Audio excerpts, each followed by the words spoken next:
Hello guys, good morning. Ayan, ang asawa ko kahit napasungkod-sungkod yan, siya pa rin ang manginamot sa namin farm. Nagpupunla po siya ng mais kasi ito palayan namin. Hindi na namin tataniman ng palay. Kaya yung mais na lang na pampakain sa baka. Kasi sayang din ang lupa pag hindi tinataniman, masisira. Ayan yung asawa ko. Yoshimi yan siya.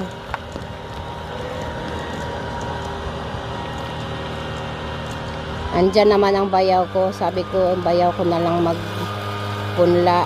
Siya talaga. Ayan. Ayaw niya talaga yung nakaupo lang kapag sanay sa bukid.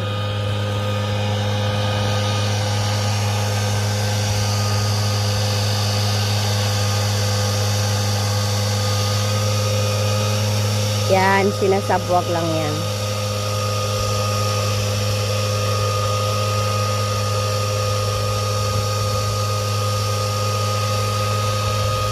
Kaararo lang niya ngayon kasi nga matagal nga itong magmala ang lupa. Dahil may tubig sa gilid palagi. Yung bayaw ko naman ay nagmamawer doon sa prutasan namin banda doon. Kasi yung August namin na peach, August na bukas, baka isang linggo magha-harvest na naman kami. Patapos na rin kami sa July namin na peach. Sunday last harvest namin sa July na peach.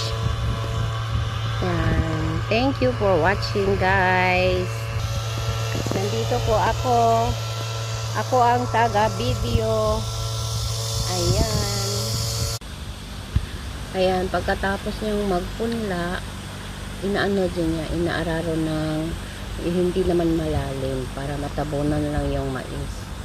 Ganyan. Para hindi rin kakainin ng mga ipon. Ayan. Mababaw lang siya na pagkaararo pang matabunan lang yung mga